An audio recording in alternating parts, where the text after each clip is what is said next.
Salamat po sa Panginoon sapagkat ngayong hapon, ito po yung ating pag-aalala muli sa ating Panginoon sa pamagitan ng kanyang pinag-uutos na alalahanin siya sa pagsasagawa po ng banal na hapunan. Kamakailan lamang pinagdiwang at binigyan ng halaga ng mga tao ang pagdalaw nila sa kanilang mga yumao, sa kanilang mga puntod o sa sementeryo o libingan. Na bawat taon, dinadalaw ang libingan ng mga nagmamahal sa kanilang mga yumaong minamahal.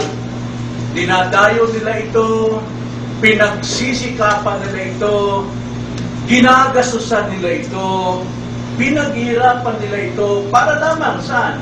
Sa ilang sandaling kalungkutan sa puntod ng kanilang yumao. At pagkatapos, sila'y magmamadali na naman mula sa probinsya patungo sa Maynila, sa syudad, nagmamadali na naman, nagkukumahog na naman sa pag-uwi sapagkat aharapin nila ang kanilang buhay at trabaho sa loob ng 365 days na naman. Sa kaunti at ilang sandali ng pamamalaki sa puntod ng kalungkutan. Alam niyo kung minsan, parallel dito ang buhay ng mga Kristiyano. Na para sa kanila, ang araw po ng Panginoon ay kailangang dalawin at para tila magastos ang pagdalaw. Tila kailangan pagsikapan. Tila kailangan bigyan ng panahon para lamang sa ilang sandali na makiisa sa pagsamba pero may kalungkutan na parang nasa sementeryo ang kanilang pagdalaw. At pagkatapos, hindi pa tapos ang amen sa huling panalangin, magmamadali na naman umuwi para harapin ang trabaho kinabukasan. Tulad ng pagdalaw sa mga patay, mabuli-buli sa susunod na taon. Ganun din ang mga mananampalataya. Kuminsan, pagkatapos po ng pagsamba, isipin na naman nila, sa susunod na linggo, ganun na naman ang gagawin natin. Na parang walang pag-asa pagdating sa pagdalaw sa iglesia. Kumbaga, nandun tayo sa puntod, ginugulitan natin ang masasayang panahon sa nakaraan. Pinipilit nating isipin kung paano tayo nakasama ng ating minamahal, anong mga paghihirap, anong mga pagdurusa, at anong kaligayahan binabalikan natin sa ilang sandali. Marami rin ang dumadalaw sa iglesia para ibigay lang kanilang kalungkutan na parang sementeryo, libingan na walang pag-asa. Pero nagkakamali tayo dyan. Sapagkat ngayong araw na ito, ating kukumitain ang muling pagkamatay, ang pagkamatay ng ating Panginoon sa libingan, at tignan natin ano ba ang itinuturo ng banal na kasulatan pagdating sa libingan. Ito ba'y panandali ang pagbubulay-bulay ng kalungkutan lamang? Ano ba ang makikita nating pag-asa niyan? Buksan natin ang ating mga Bibles sa Matthew chapter 28. Matthew chapter 28. At babasahin natin ang verses 1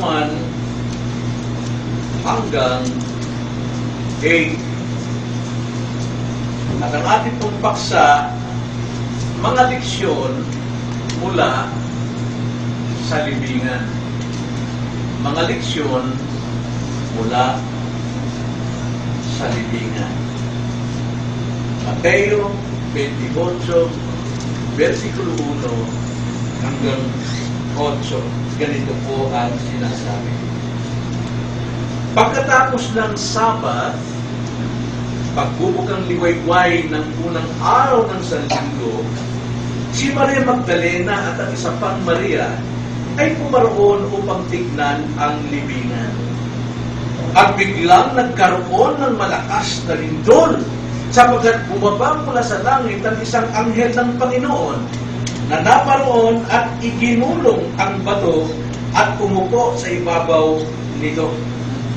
Ang kanyang anyo ay tulad sa kidlat at ang kanyang pananamit ay maputing parang busilan. At sa takot sa kanya, nanginig ang mga bantay at naging tulad sa mga patay. Ngunit sumagot ang anghel at sinabi sa mga babae, huwag kayong matakot sapagkat nalalaman kong hinahanap ninyo si Jesus na ipinako sa krus.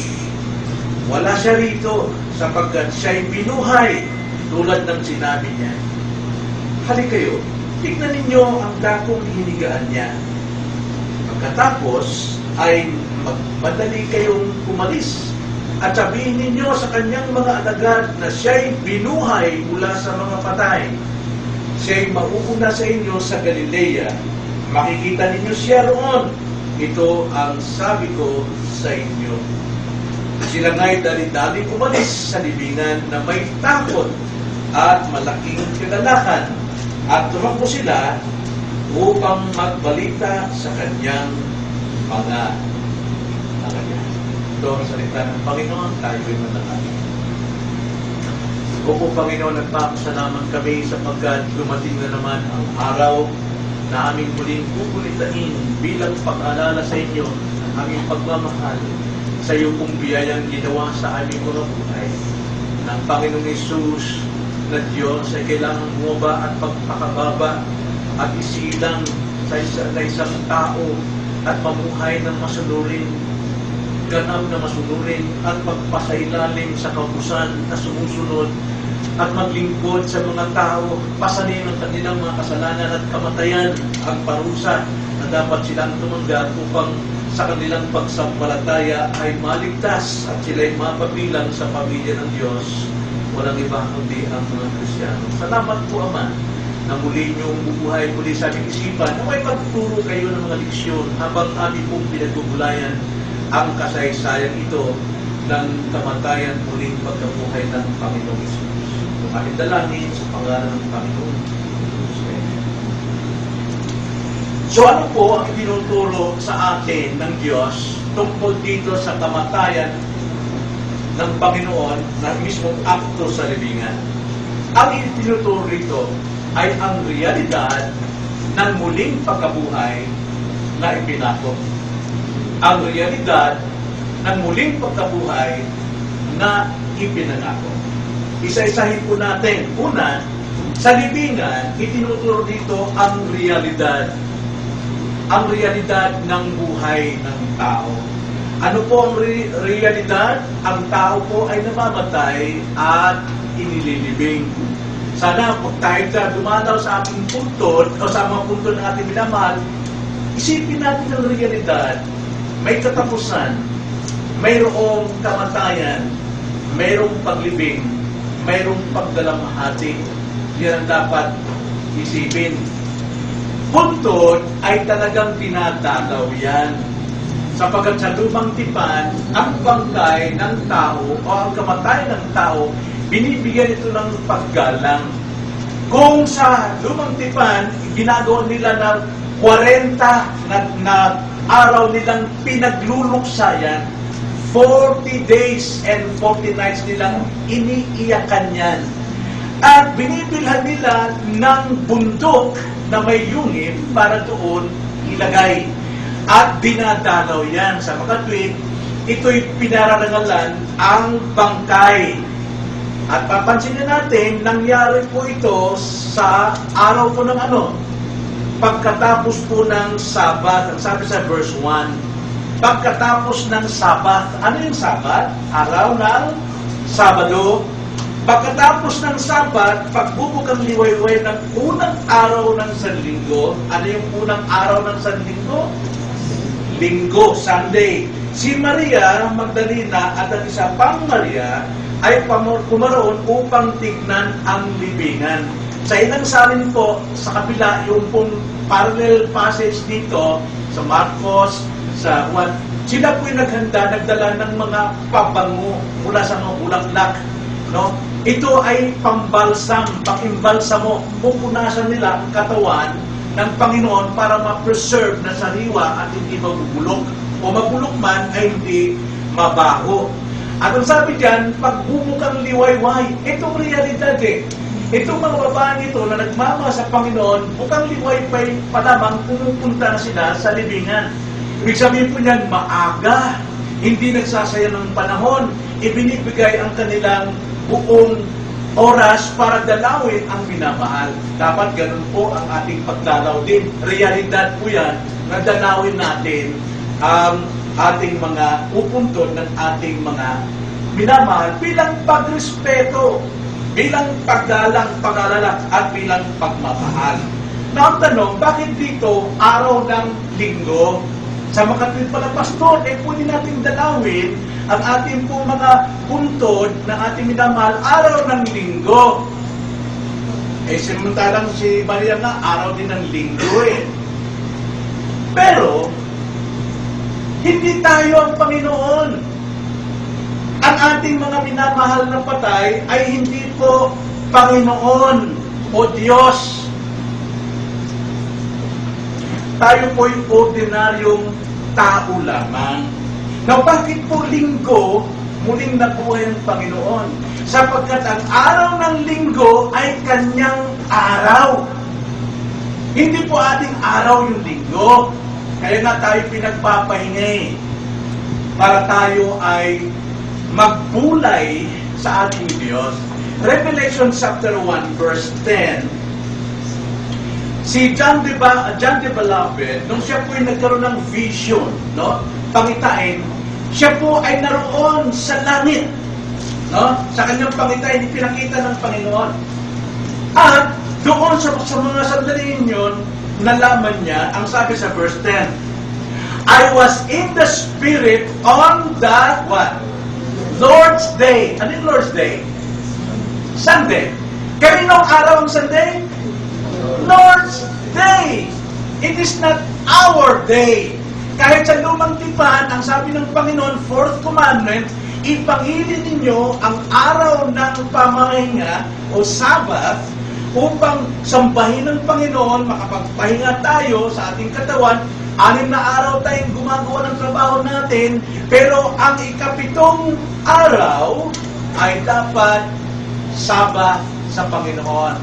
Pero alam natin, yung Sabbath, pagdating kay Kristo, ay unang araw ng linggo, Sunday na. Dahil doon siya nabuhay na maguli. Kaya ang araw na yon ay the Lord's Day. Kumbaga sa Griego po yan, ang Griego yan is Kyriakai Hemera. No? Kyriakos kasi Lord. No? Pero ito ay parang possessive ito, kaya Kyriakai Himeras.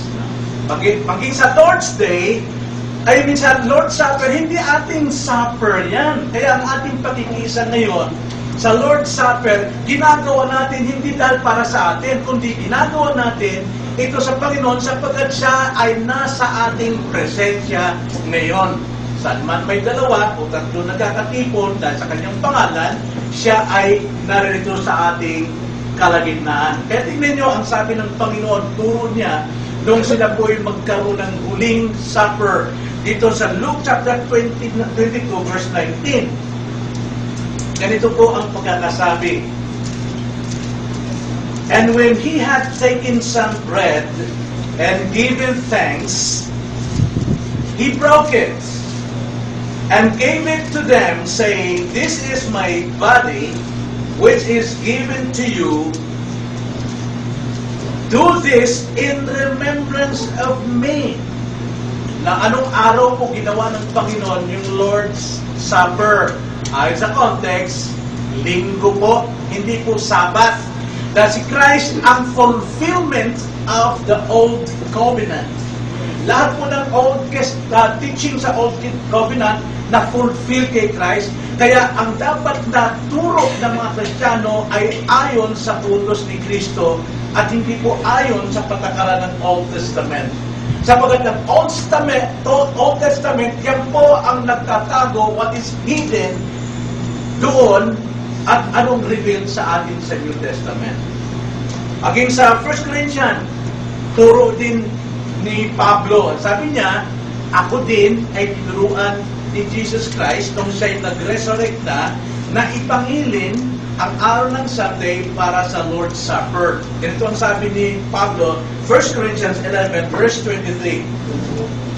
For I received from the Lord, tinanggap niyo raw mula sa Panginoon, that which I also delivered to you, that the Lord Jesus, in the night in which He was betrayed, took bread, tulad nung binasa natin sa Matthew 26, took bread, and when He had given thanks, He broke it. This is, and said, this is my body which is for you. Do this in remembrance of me. Then 25, ganito ang sabi, in the same way, He took the cup also after supper, saying, this cup is the new covenant in my blood. Do this as often as you drink it in remembrance of me. Kailan daw natin na aalalahan ng Panginoon? Sunday! Anong Sunday? Lord's Day. Kaya nga po, ito po yung Sunday ng pagdalaw. Pero sa atin, na mga tao, pwede natin dalawin ang ating mga puntod, minamahal sa buhay, 364 days. How many days in 1 year? 365 diba? Days. Tayo pwedeng dumalaw sa ating minamahal sa ibang araw, anytime, kahit anong oras, gawin natin bilang pagbibigay respeto at pagmamahal sa ating mga yumao. Ang gagawin, maglinis ng puntod, magtanim ng bulaklak. Anong ginagawa ng mga religious people? Magtirik ng kandila at kinakausap yung patay. Tama ba yun? Hindi naman siguro tama. Alam mo, namimiss na kita. Alam ko, maganda ng kalagayan mo sa langit. Sana, bantayan mo palagi, ha? Di ba? Ganun ginagawa. Ginagawa ko dati ng araw yun, eh. No? Ginagawa ko yun sa aking Uncle Leon, sa aking lolo, sa aming lolo, dyan sa Manila Memorial Park. Andun din yung tatay ko, andun na ngayon si auntie. Pero noon, kinakausap ko yun, si Uncle Leon, pati lolo ko, kasi ang lolo ko mabait yun. At naniniwala ko, dahil napaniwala na pwede ito sa akin. Pero ang sabi ko sa Banaksan, hindi ko na ma-remember, sa Deuteronomy, ang sino mang nakikipag-usap sa mga patay, hindi ba dapat sila makipag-usap sa Diyos na buhay? Sumpain sila. Ang sino mang sumasangguni sa mga espiritu. Hindi ko lang matanda kung saan ang text, pero sinabi yan sa Bible.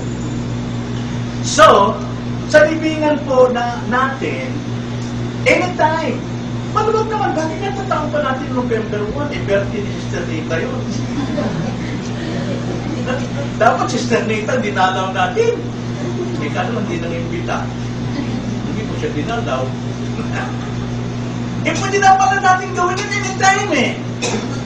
Bakit November 1? Kasi yun ang pumaong sa utak natin, katuruan ng reliyon at katuruan ng tradisyon. Ang sabi ng Panginoon sa mga nag-aaral o naniniwala sa tradisyon, Matthew chapter 15 verse 8, these people, ang sabi niya, ang mga taong ito, iniibig nila po by their lips, but their heart is so far from me. Sapagkat itinuturing nilang kautusan ang aral ng tao, instead, ang salita ng Diyos. Kailangan lang tayo mag-inis ng punto, di ba? Si Maria nagdala siya ng patungo, respeto. Magdala ng bulaklak. Pero never venerate the dead. Huwag mong sambahin ang patay. They're dead already. Huwag natin i-venerate yun. Ang realidad, nakikita natin, unang-una, bakit namamatay ang tao? Yun dapat ang magbulay tayo. Pagka tayo dumadalaw, bakit namamatay? Anong dahilan? Kayo, anong dahilan? Bakit namamatay ang tao? Dahil sa sin. Sa kasalanan. For the wages of sin is death. Kailan mamamatay ang tao? Sa tingin ninyo? Hulaan nyo ba? Ako parang nakikita ko na malapit na. Pero hindi ko alam kung kailan. Sa tuwing ako yatagihin, malapit na yata. Lord, bibigay ko na. Pero hindi ko pa alam. Tanging Diyos lamang nakakalam kung kailan. Right? Hebrews 9:27. It is appointed unto man once to die, and after that, kung Christian ka, heaven. To be absent in the body is to be present with the Lord, pero sa mga unbelievers, to be absent in the body is to face judgment. Appointment yun ng Panginoon, and that is a very special day. E pagka namatay ang tao, lalo kung Kristiyano, iiyakan pa natin. Iiyakan ba na natin yun? Na sa kanilang pagpikit, pagdilat niya, mukha ni Kristo ang karap nila doon sa langit. Ang kanyang puso na sumasabog sa tuwa sa kanyang pagharap sa Diyos. At tayo naman ngayon, sa lupa, iyak na iyak. Dapat na natin iyakan ang ating namatay, na alam natin siya isang Kristiyano, nasa harap ng Diyos. Nalulungkot talaga tayo dahil matagal natin siyang kasama. Ngayon, hindi na. Malulungkot tayo na sa ating pagsasama, pero hindi tayo natin iyakan na walang pag-asa. Realidad, ang tao ay namamatay. Kailan? Takda ng Diyos. Pero ang libingan, kahit tulad ng ating nakita rito, ang libingan po ay hindi katapusan ng buhay. Huwag nyo ilagay sa isipan ninyo mga kapatid, pakamatokso kayo. Laging sinasabi, hirap talaga ng buhay. Buti ba, pusin ko ng buhay ko ngayon. Hindi pa tapos. Pag namatay ka, mayroon kang haharapin na paghahatol, parusa. At kung ikaw naman kay Kristo, ang sabi sa 2 Corinthians 5, to be absent in the body is to be present with the Lord. Mayroon tayong haharapin, mga kapatid. John chapter 5, verse 28, ito yung ating message last Sunday. Ano pong sabi sa John chapter 5, verse 28 to 29? Ang sabi niyan, do not marvel at this. For an hour is coming in which all who are in the tombs will hear His voice. Lahat ng nasa puntod ay makakarinig sa tinig ng Diyos. And will come forth those who did the good deeds to a resurrection of life. Those who committed the evil deeds to a resurrection of judgment. Now, not necessarily evil is yung ating gawang kasalanan. Lahat tayo nakagawa. Ibig sabihin ng isang kriminal, hindi pwedeng mapalangit. Kung halimbawa ang kriminal, butangero, basagulero, lasenggo, napon na yan. Nalibing siya, hindi ko ba siya langit? Kaya hindi lahat po ng tinutukoy dyan ng evil deeds. The only evil deeds na ginagawa ng tao ay yung i-reject si Christ as the Lord and Savior. Those who do evil deeds, yung mga gumawa ng masamang gawa, yung hindi pagsampalataya at pagpapasakop sa kalooban ni Kristo, yun po ang ma-resurrect sa judgment. Ngayon, sa mga Kristiyanong mananampalataya, kamatayan po ay hindi katapusan. Bakit po? Ipinakita sa atin dito na si Kristo ay muling nabuhay. Muli siyang nabuhay at ang sabi sa 1 Corinthians 15, na kung si Kristo ay hindi muling nabuhay, lahat ng sumampalataya kay Kristo ay walang pag-asang mabuhay na muli. At dahil si Kristo ay nagmuling na buhay, may pag-asa, hindi katapusan ang libingan, sapagkat lahat ng mananampalataya ay gigisingin at muling mabuhay. Yan po yung realidad. Na sana pag tayo dumadalaw po sa ating mga basa buhay, wala tayong makagawa doon. Ang ating magagawa, ma-realize natin ang ating kalagayan sa kasalukuyan. Anak, ikaw ay isang living testimony, no? Kundi dead testimony na ako man mamamatay din. Sana mapaghandaan ko ito. sana may lagay ko ang aking kaluluwa. Sa iyo, hindi ko alam kasi hindi kita pinakilala kay Kristo dahil una sa lahat hindi ko pakilala. Pero ang Diyos nang bahala sa iyo na. Tatay, bahala ang Diyos dyan. Hindi kita mapagawan ng bote ng Johnny Walker ang iyong puntod. Di ba? Nabalita yun eh. Saan ba yun? Sa Bicol ba yun? Ng kanyang nicho, puntod niya eh botelya ng Johnny Walker kasi nga yun yung kahilingan niya. Lasing ko pala yun. Well, mga kaibigan, mga kapatid, kamatayan hindi po patapusan. Simula pa lang po ng Kalbaryo kung wala ka pa kay Kristo ngayon. Pero simula po ng blissful day, blissful moment, kapag ikay namatay na kay Kristo. Pinakakaligayahan kagalaang madarama mo na hindi mo nadarama sa lupa, doon mo manaramdaman. Kasi to be absent with the body is to be present with the Lord. Kaya nga, ikalawa, ang tinuturo ko sa ating libingan ay ang realidad. Yan ang una. Na ano? Muling pagkabuhay. Mayroon pong muling pagkabuhay. Sapagkat dito, muling nabuhay ang ating Panginoon. Basahin natin ang verse 2 again sa ating text. At biglang nagkaroon ng malakas na lindol, sapagkat bumaba mula sa langit ang isang anghel ng Panginoon na naparoon at iginulong ang bato at umupo sa ibabaw nito. Ang kanyang anyo ay tulad sa kislat na at ang kanyang pananamit ay maputing parang busilak. At sa takot sa kanya, nanginig ang mga bantay at naging tulad sa mga patay. Ngunit sumagot ang anghel at sinabi sa mga babae, huwag kayong matakot, sapagkat nalalaman pong hinahanap ninyo si Jesus na ipinako sa krus. Wala siya rito, sapagkat siya'y binuhay. Tulad ng sinabi niya, halika kayo, tignan ninyo ang datong hinigaan niya. Pagkatapos, ay magmadali kayong umalis at sabihin ninyo sa kanyang mga alagad na siya'y binuhay mula sa mga patay. Siya'y mauna sa inyo sa Galilea. Makikita ninyo siya roon. Ito ang sinabi ko na sa inyo. Mismo yung anghel. Nakita natin dito na hindi ma-describe anong larawan ng anghel. Bumubusilak daw ang kanyang kasuotan. Kaya yung mga bantay na hindi mananampalataya na nagbabantay doon sa libingan namin binabantayan. Kasi daw baka nakawin ang puntod ni Kristo. Kaya nga pinagulang ang bato at nilagyan ng selyo. Para sino mang mga apostol, hindi na masira yon. Kaya pinabantay na dalang gwardiya. Hindi sila mananampalataya. Pero nung muli na buhay ang Panginoon, sa busilak pa naman ng anghel, hinimatay na sila sa takot. Kung ang mga anghel na nagpakita nito ay grabe sa pagkabusilak, gaano pa kaya ang ating Panginoon mismong Diyos? At ang sabi sa Philippians chapter 3 verse 20-21, naghihintay tayo sa muling pagbabalik ni Kristo sapagkat ang ating pagkamamayan na sa langit at pagdating niya, babaguhin niya ang ating katawan tulad ng katawan ni Kristo. Nakita niyo? Kung ano itsura ng mga anghel, mas higit pa ang mga mananampalataya. Yan po ang unang realidad.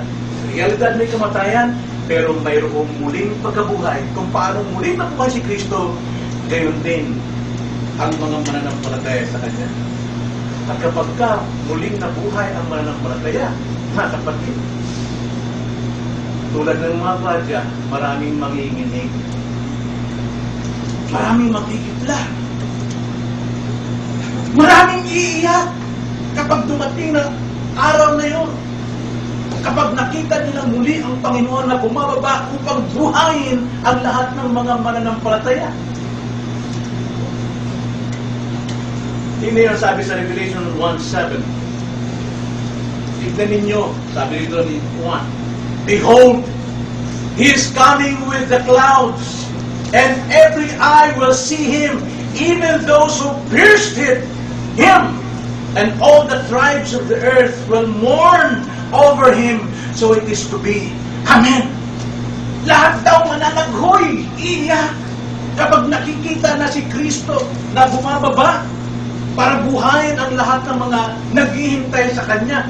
Revelation 6 verse 15-16. Ang sabi sa Revelation 6 verse 15, then the king of the earth and the great men of the commanders and the rich and the strong and every slave and free man hid themselves in the caves and among the rocks of the mountains. Why? Ang sabi sa 16, and they said to the mountains and to the rock, fall on us and hide us from the presence of Him who sits on the throne and from the wrath of the Lamb. Kita mo, yung kabaitan, kaamuan ni Kristo dumarating na si tulad ng isang tupa, manginginig ang lahat ng mga hindi sumampalataya.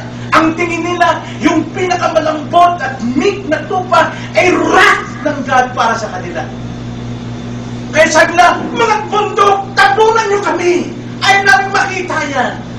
Eh dito pa lamang sa muling pagkabuhay ng Panginoon, nanginig ng mga kwadya na makita ang anghel, gaano pa kaya ang Panginoon pag dumarating para hatulan ang lahat ng mga hindi sumampalataya sa salita ng Diyos. Pero, this is a very big opportunity and privilege to those who believe in Christ. Ito po ay muling pagkabuhay. Pag-asa po ito ng mga mananampalataya. At ang una dapat nating malamang pag-asa, alalahan natin si Kristo bago siya mailibing at muling nabuhay. Anong ginawa niya sa iyo na ikaw ngayon ay mananampalataya? Alam natin na tinanggap niya ng lahat ng hirap, lahat ng mga pasakit, lahat ng pagmumura, pananampal, pagpako sa kanya, alang-alang sa iyo na isang mananampalataya. Kaya ang katubusan natin ay ang dugo ni Kristo. 1 Peter chapter 1 verse 18 to 19. Na hindi tayo tinubos at magitan ng kayamanan o gawa ng tao, kundi ang tubos sa atin ay ang banal na dugo ng ating Panginoon. Ito isang malaking biyaya sa atin. At kung tayo ay tinanggap natin ang katubusan niyon, gaano pa kaya ang muling pagkabuhay?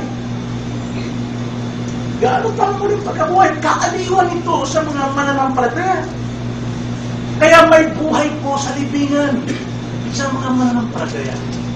Kaya pag tumitingin tayo sa libingan, hindi kalungkutan ang dapat nating tignan, kundi isang biyayang kagalakan na naghihintay sa atin sapagkat itinakda rin tayong mamamatay at sa ating kamatayan muli tayo mabubuhay. Napaka-laking biyaya po yan. Sa libingan, itinuturo ang muling pagbuhay. At pangatlo, ano tinuturo sa libingan? Una, ang realidad. Ikalawa, muling pagkabuhay. At ikatlo, ang muling pagkabuhay nito ay ipinangako. Mangyayari. Ipinangako ito. Tingnan natin ang verse 5 to 6. Ngunit sumagot ang anghel at sinabi sa mga babae, huwag kayong matakot. Sapagkat nalalaman kong hinahanap ninyo si Jesus na ipinako sa krus. Wala siya rito sapagkat siya ay binuhay. Tulad ng sinabi niya. Tulad ng sinabi ni Kristo. Ipinangako ito ni Kristo. Halika kayo, tingnan ninyo ang dakong hinigaan niya. Halika kayo, tingnan nyo. Nasaan si Kristo? Wala. Ganyan din kayo. Kapag tayo po ay muling binuhay, wala pong laman ang nicho. So ito po ay isang pangako. Resurrection is a promise doon sa mga mananampalataya. John 14 verse 2 to 3. Now Jesus here talking about the new life, the new resurrection of the believers. Sapagkat nalulungkot yung mga alagad nung sabihin niya, ako'y mamamatay, ngayon nakikita niyo ako, ilang sandali hindi niyo makikita, hindi kayo makakarating sa aking pupuntahan. Kaya sabi ni Christ dito, sa verse 1, John 14, do not let your heart be troubled. Believe in God, believe also in me. In my Father's house are many dwelling places or mansions. If it were not so, kung hindi ito totoo, I would have not told you. Sabi na, I would have told you. Hindi ko sana sinabi sa inyo. For I go to prepare a place for you. If I go and prepare a place for you, I will come again and receive you to myself, that when I am, there you may be also. Pangako ito sa mga mananampalataya. Huwag kayo magkilmihanan. Mananampalataya ka sa Ama na siya umibig sa iyo, ng Ama na siya nagtakda ng kaligtasan mo bago pa lamang likay ng mundo, at sumampalataya rin sa akin. Sabi ng Panginoon, ako yung sinuko ng Ama. Ako yung Diyos na nagkatawang tao, namuhay ng perfecto, at umako na yung kasalanan sa krus. Sumampalataya rin kayo sa akin. Dahil ngayon, ako'y pupunta sa Ama upang paghanda kayo ng inyong matitirahan. Dahil kung hindi ito totoo, hindi ko sana sinabi sa inyo. Pero dahil totoo, sinasabi ko sa inyo na muli ako babalik. Bakit? Upang kung nasaan ako, naroon din kayong kasama ko. Yan po ang pangako ng Panginoon. Ito po ay isang pangakong resurrection. Tapat na pangako. John 6:37 to 40. John 6:37 to 40. Ang sabi nito ni Jesus Christ, all that the Father gives me will come to me. Dahil alam naman natin, hindi tayo makakalapit kay Kristo kung hindi ang Ama ang magsusugo tayo sa atin sa Kanya. Ang sabi diyan, all that the Father gives me will come to me, and the one who comes to me, I will certainly not cast out. Hindi ko sila tatanggihan. Lahat ng lumalapit sa atin. For I have come down from heaven, not to do my own will, but the will of Him who sent me. 39. This is the will of Him who sent me, that of all that He has given me, I lose nothing. Wala akong iwawala kay isa. But raise it up on the last day. Bubuhayin ko siya sa last day. Then 40. For this is the will of my Father, that everyone who beholds the Son and believes in Him will have eternal life, and I myself will raise him up on the last day. Pangako ito ng Panginoon na sino mang sumampalataya sa Kanya, bubuhay muli. At ito, makikita natin sa libingan ni Kristo. Bubuhay muli. Isang malaking biyaya. Dahil kung tayo Kristiyano lamang sa pangalan lang, ibig sabihin po ng naniniwala kay Kristo at this present life, ibig sabihin, ang iyong pagiging Kristiyano, panlupa lang. Hindi ka talaga na sumasampalataya na ikaw'y muling bubuhayin. Ang sabi sa 1 Corinthians 15:19, kung ang panampalataya natin kay Jesus Kristo ay dito sa lupa, ikaw nang pinakawawa. Ikaw nang pinakawawa. Ito sinabi ng Panginoon, o ng Biblia sa 1 Corinthians 19. 1 Corinthians chapter 15, verse 19. If we have hope in Christ in this life only, we are of all men most to be pitied. Marami pong nasabing Kristiyano, pero kaya pagiging Kristiyano, panlupa, kaya pambahay lang. Hindi talaga sila sumasamba kay Jesus Christ. Hindi siya iniwala na saan man may natitipon, dalawa, tatlo, naroon si Kristo. Kaya nanatili sa bahay kasi si Kristo naman kahit saan eh. Pero ang pangako ng Panginoon, hindi niyo ba nalalaman na kayo, grupo, ang templo ng Espiritu ng Diyos at ang Diyos ay nananatili sa inyo. Dapat, hindi panlupa lang yung ating pagiging Kristiyano. Dapat nating tanawin, mayroon tayong hinihintay na pag-asa. At ang pag-asa niyon, pagbabalik ni Kristo, ipinamumuhay natin sa ating pananampalataya. Kaya napakalaga may faith. Yung faith dyan, kumbaga sa English yan, keep on believing, never stop. Yung sino mang sumampalataya kay Kristo, maliligtas, hindi ibig sabihin, once and for all, sumampalataya, and that's it. No. Lagi po yung continuous, unfinished continuous. Believing, whatever happens, anumang situation mo, asan ka man lugar, sumampalataya ka sapagkat the righteous shall live by faith. At yung pag-asa natin, kung hindi tayo namumuhay sa pag-asa, ay sa panampalataya, tumitingin tayo sa mga nakikita. Hindi talaga magaling yan. Diyan ako maniniwala kasi nakikita. Pero hindi yan ang bilang ng panampalataya. Ang panampalataya ay naniniwala sa pag-asa na darating si Kristo at tayo muling bubuhayin. Now, Romans 8:24. hanggang 25. Ganito po ang sabi. For in hope, we have been saved. But hope that is seen is not hope. For who hopes for what he already sees? Sino aasa sa mga bagay na kanya na nakikita? Verse 25, but if we hope to what we do not see, with perseverance, with faith, we wait eagerly for Him. Kung ang pag-asa natin, hindi pa natin nakikita, magtsatsaga talaga tayo magtitiis na may panampalatayang maghihintay doon. Pero kung pag-asa natin, Jesus Christ, ay para dito lang sa present life na ito, kawawa ka naman. Wala ka pala pupuntahan. Wala ka pala pupuntahang lugar.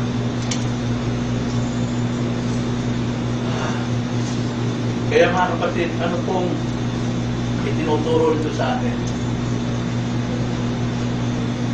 Huwag tayo maniwala sa turo ng tradisyon ng tao. Huwag tayo maniwala sa turo ng reliyon. Only Christianity can teach us truth. Only Christianity can give us assurance of salvation, not any religion. Sapagkat through Christianity, ang head ay si Christ. Ang teaching ay Christ. Ang hope natin is Christ. But religion, ang hope mo, pumasok ka sa pinto nila, ligtas ka. Pumasok, gumawa ka ng kanilang mga ibang doktrina, doon ka lang maliligtas. Hindi ko yan. No religion can save sino man. Only Christ ang ating save. Kaya, ano dapat natin alalahanin dito?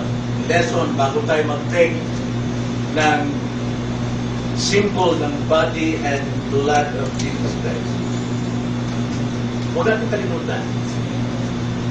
Sa tuwing tayo'y dadalaw sa ating puntod, huwag nating balikan yung kalungkutan, kasayahan, memory sa ating mga anak, kundi kunin natin ang lesson.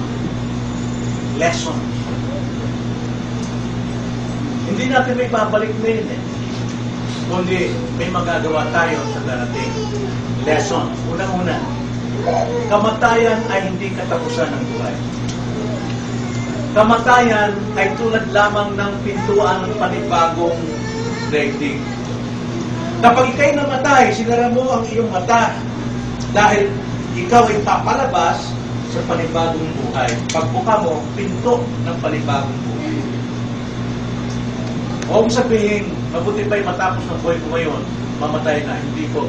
Dahil ang kamatayan, pintuan yan sa kabilang buhay, either judgment or sa biyaya ng Diyos.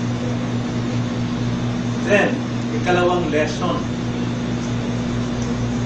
Yung pong puntod ay isang dakilang, malaking patuturo sa atin anytime. At that moment, nakatingin ka sa puntod, mamamatay ka. Are you ready? Are you prepared for that? Handa ka na ba?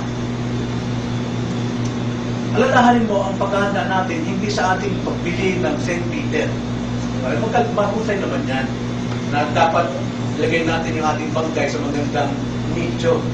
At para yung ating mga anak, hindi na mahirapan magpalibing sa iyo. Maganda yan. Pero nung silbi niya, kung hindi na paghandaan ang iyong kaluluwa, anong silbi niya? Kaya nga, paghandaan natin ang totoong realidad nito na lahat tayo ay mamamatay. Huwag niyong sabihin nakapaghintay na nakapaghanda na kayo dahil kayo po ay para sa Manila Memorial Park o saan man.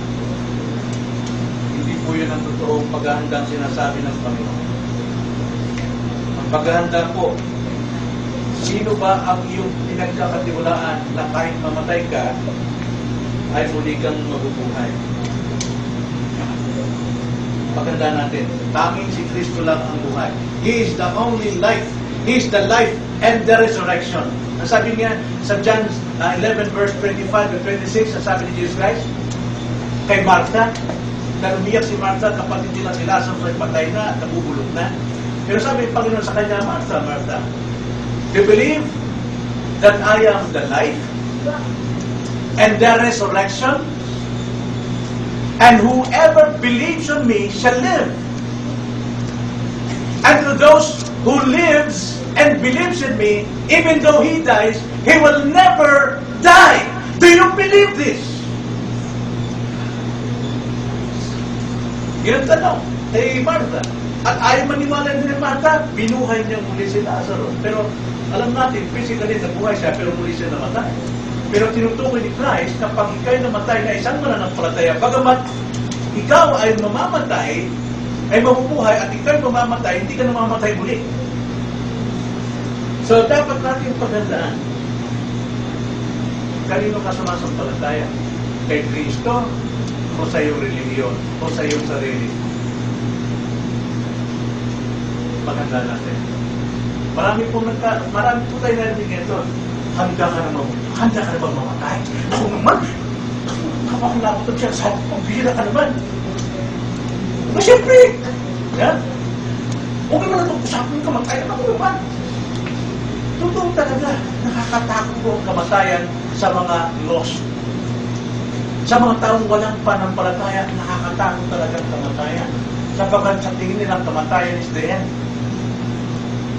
Pero sa mga Christians, death is only a door to another world. That is heaven. Punong-puno ng pag-asa yan. Kailangan lamang gawin natin ang sinasabi ng Diyos. Ama, John 3:16. Ang sabi doon? For God so loved the world. Now, hindi ibig sabihin lahat ng tao, every man. But the world, sapagkat diyan sa world na yan, mayroon diyang mananampalataya, mayroon sasampalataya. Hindi ibig sabihin every man. Kasi kung every man, pati si Judas sana ay ligtas na rin. For God so loved the world that He gave His only begotten Son. So that, what?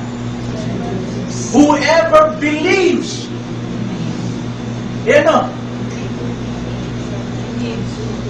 Whoever believes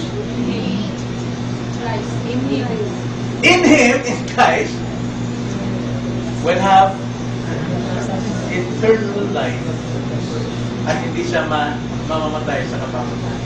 Yun lang kalooban na naman sa atin. Believe in Christ and you shall live.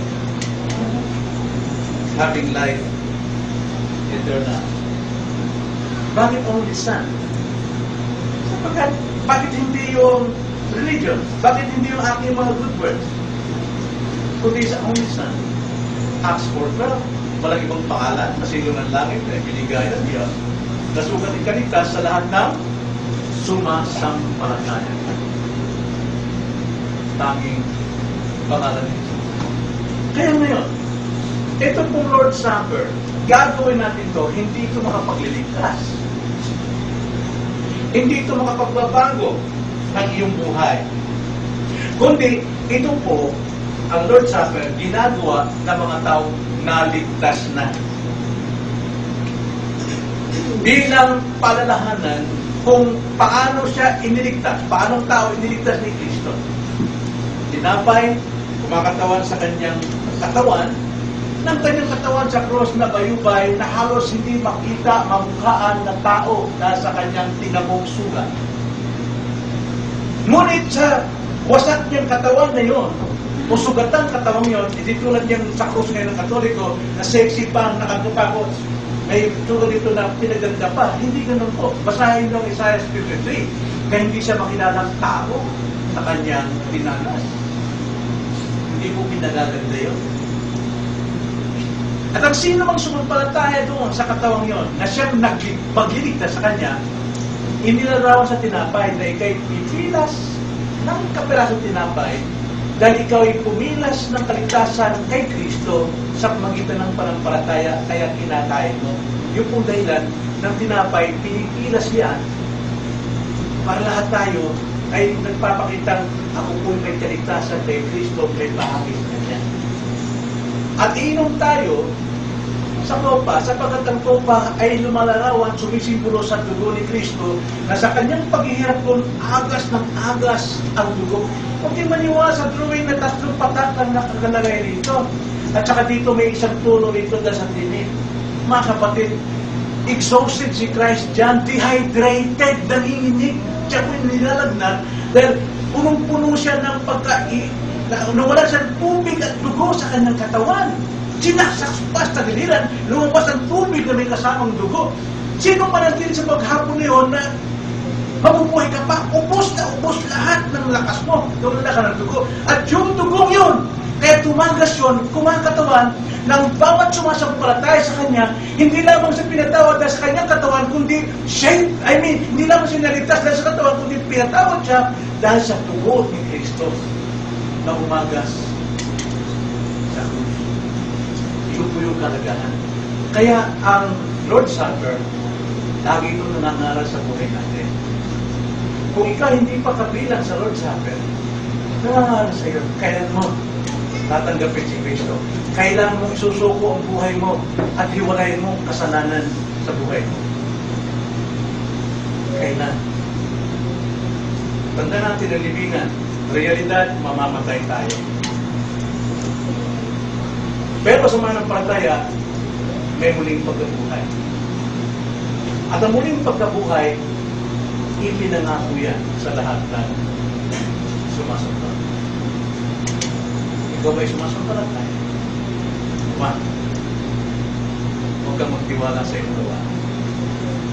Kundi sumampalataya ka sa ginawa ni Kristo, perfecto yun na makapagliligtas sa iyo. Tayo mo naman.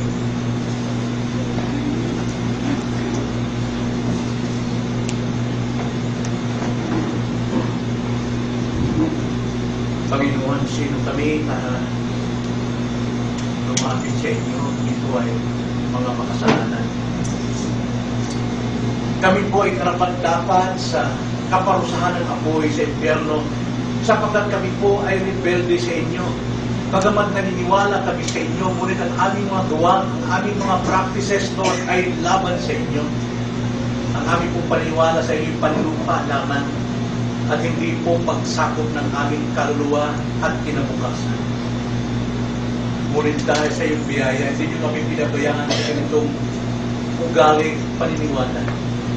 Ibinigay ninyo ang inyong Espiritu upang sa aming pakikinig ng inyong salita ay maunawaan namin ito. Dahil ang Espiritu nagbibigay buhay sa amin upang kami po ay magkaroon ng totoong pananampalataya, nasasampalataya kay Kristo bilang aming Panginoon at tagapagligtas. Salamat po, Ama, na ito po ang ginawa ninyo sa inyong mga tao ngayong hapon, na handa pong gulitain at makiisa sa iyong pong utos. Labanan na po na upang muli namin saliwain ang dakilang biyayang gawa ninyo sa aming buhay. Ngunit, Lord, kami po ay dumadalangin na sana, Lord, kung paano yung ginawa sa amin ang dakilang kaligtasan, pero din pong gawin ninyo sa aming mga mahal sa buhay, na aming pong kapiling sa mundo nito. Tulungan niyo po, Panginoon, kami na may bahagi din namin ang dakilang kaligtasang dinanas namin mula sa inyo, at sila po'y malayo sa paniniwalang relihiyon at paniniwalang tradisyon, kundi magtiwala lamang sa inyo pong katotohanan. Tinatawagan po namin, Lord, ang bawat isa na nagtaglay po ng biyayang kaligtasan mula sa inyo dahil sa inyo pong gawang pananampalataya sa kanila na ipinagkaloob upang mamulat sa katotohanan. Tinatawagan namin, Panginoon, na lumapit sa hambagan, makiisa sa banal na punan. At huwag mo hayaan na sila po'y mahalaga ng anumang nakatagong kasalanan. Bigyan niyo kami ng biyayang kapatawaran sa aming pong pagbubulay-bulay at pag-amin sa aming pong kasalanan. Sapagkat sinasabi ninyo na kung aming ipapaya ang aming mga kasalanan kapag kayo banal, na kami yung palatawarin at dilinisin sa lahat ng aming kasamaan. Kaya Panginoon, salamat po na meron kami pagkakataon. Kami pong mga mananampalataya ninyo, hindi po namin inaako na kami po ay hindi na nagkakasala. Kami po ay nagkakasala sa bawat minuto ng aming buhay. Kaya hindi kami karapat-dapat, Panginoon, lumapit sa inyo. Ngunit dahil sa iyong pangako na kung kami po ay magpapay ng aming kasalanan, kami po yung pananawalan. Kaya Lord, salamat po sa pangako nito na maaari kaming makiisa sa pananagulang ito. Maraming salamat po, Ama, ito kaming dalangin sa pangalan ng Panginoon Hesus. Amen. At bago